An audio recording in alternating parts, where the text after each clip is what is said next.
Et notre invité cette semaine s'appelle Philippe Pochet, il est le directeur général de l'Institut syndical européen, il est chargé de cours à l'UCL aussi et il a longtemps présidé l'Observatoire social européen.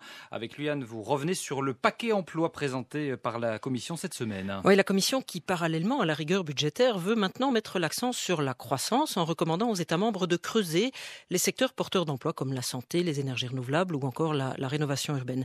Alors la Commission plaide aussi pour un salaire minimum dans toute l'Union ainsi que sur des incitants fiscaux à l'embauche, des mesures qui peuvent étonner venant de la Commission, jugée parfois ultra-libérale. Philippe Pochet, lui, n'est pas vraiment étonné. Et nous l'écoutons. Ça ne m'étonne pas vraiment parce qu'il était vraiment temps qu'il y ait une réaction de la Commission sur l'emploi, d'autant que de façon générale, en lisant le paquet emploi, il y a une série de propositions qui sont des propositions intéressantes, notamment de réfléchir sur la transition vers une économie verte, de voir que les gisements d'emploi vont être des gisements dans les secteurs des soins de santé, dans les secteurs de l'éducation. Donc il y a une série de propositions de vision pour le futur qui sont assez intéressantes.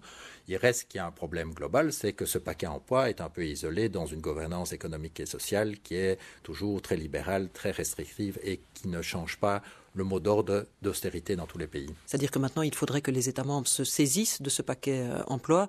Et là, on a un petit peu l'impression que depuis des années, l'emploi au niveau des conseils des ministres, ça n'est pas la priorité. Si on veut être cohérent, si je reprends l'exemple par exemple des emplois verts ou de la transition verte, ça nécessite des investissements. Si ça nécessite des investissements, ça nécessite de revoir le pacte de stabilité et de croissance, la nouvelle version, pour permettre des investissements, notamment en matière d'infrastructure, pour le futur. Donc on ne peut pas dire qu'on voudrait faire une transition verte si on ne réfléchit pas quelles sont les conditions. Si je prends l'autre exemple sur les soins de santé, sur les soins aux personnes âgées, sur l'éducation, on ne peut pas faire ça non plus sans des investissements. Ce sont des secteurs qui doivent, surtout la Commission dit que les emplois doivent être qualité, il faut les financer. Donc il y a là un problème d'équilibre. Comment va-t-on payer ce type de service? Donc ou bien ce paquet emploi est une première voie pour un débat qui devrait être un débat un peu plus rationnel que le débat qu'on a maintenant, ou bien effectivement le risque que ce soit un gadget, on continue dans les conseils qui comptent, ECOFIN, à pousser pour l'austérité. De l'autre côté, on a des choses assez sympathiques mais qui ne sont pas efficaces. Depuis des années, en fait, c'est un peu ce déséquilibre entre, d'une part, les réunions des ministres des Finances qui sont très importantes et d'autre part, les réunions des ministres de l'Emploi. Généralement, on a des conclusions, on voudrait que, on espère que, mais ce Conseil emploi n'a pas le même poids que le Conseil des finances. Oui, ça c'est clair. Et alors, ce qui m'apparaît quand même encore plus problématique, c'est si on regarde la crise. Si on regarde la crise, il y a eu deux temps. Dans un premier temps, toute une série d'États membres, notamment la Belgique, l'Allemagne, ont pris des mesures qui renforçaient le social. On a augmenté les allocations chômage, on a permis du chômage partiel, et ces pays ont bien réussi. Donc on aurait pu penser que la crise se poursuivant, on allait prendre les leçons de ceux qui avaient réussi à avoir relativement peu de chômage et qu'on allait les proposer comme leçon pour l'ensemble des pays. Et depuis 2 ans, c'est exactement le contraire. Le mot d'ordre, c'est il faut déréguler le social, il faut libéraliser les services publics, il faut privatiser la protection sociale, qui n'ont absolument pas montré ni que c'était une cause de la crise, ni que c'était quelque chose qui nous permettrait de surmonter la crise. Donc là, il y a vraiment une contradiction extrêmement forte. Le social a été utile dans la première partie de la crise et maintenant est critiqué dans la deuxième partie. On voit d'ailleurs que même les marchés, les agences de notation commencent à s'inquiéter de cette cure d'austérité un peu radicale. On a dans le même groupe, on a le FMI, l'OCDE, les agences de notation, les syndicats et les partis de gauche. Donc il y a là un véritable problème, c'est-à-dire que quand des gens aussi différents analyse et montre que l'austérité généralisée ne va pas réussir à créer de la croissance, on leur répond simplement oui, ça va créer de la croissance. Mais l'austérité partout ne peut pas créer de la croissance, c'est une évidence. Donc il y a là quelque chose qu'on doit expliquer, pourquoi on a une série d'acteurs autistes devant une réalité.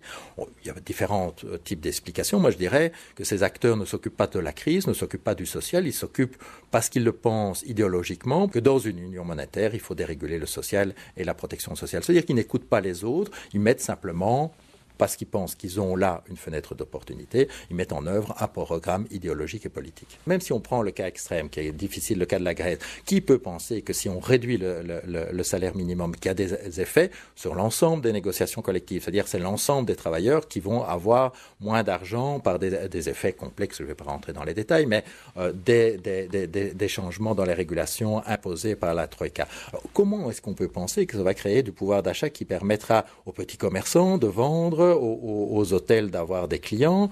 C'est évident que ça n'aide en aucun cas la Grèce à sortir dans le court terme de la crise dans laquelle elle est plongée. Donc il y a là une question fondamentale à se poser. Comment est-ce qu'on suit des politiques économiques qui n'ont, au nom de résoudre la crise, auront des effets si clair de la prolonger. Pour revenir à la politique de l'emploi, on sait que l'Union européenne n'a pas beaucoup de compétences en matière d'emploi. Les États membres ne l'ont jamais voulu. Alors c'est drôle parce qu'on a l'impression que les États membres les plus libéraux ne voulaient pas que l'Union ait des compétences en emploi, mais les États membres plus à gauche ne voulaient pas non plus.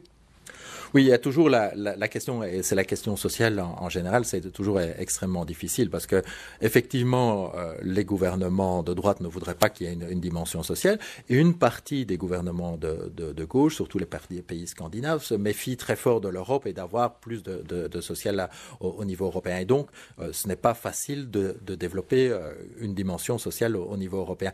Mais ce qui se passe maintenant est quelque chose de tout à fait différent. Avant, c'était difficile et il fallait attendre et c'était des longs processus, mais qui sont habituels en Europe, pour qu'il y ait quelques directives positives qui apportaient un progrès, pas dans tous les États membres, mais parfois dans beaucoup d'États membres. Maintenant, c'est exactement le contraire. L'Europe est devenue antisociale. C'est-à-dire qu'on se sert de l'Europe non pas pour construire un espace commun, un bien commun, une Europe sociale, mais on se sert de l'Europe pour déréglementer au niveau national. On se sert du prétexte européen pour pousser une série de réformes, que ce soit sur le marché du travail, que ce soit en matière de protection sociale.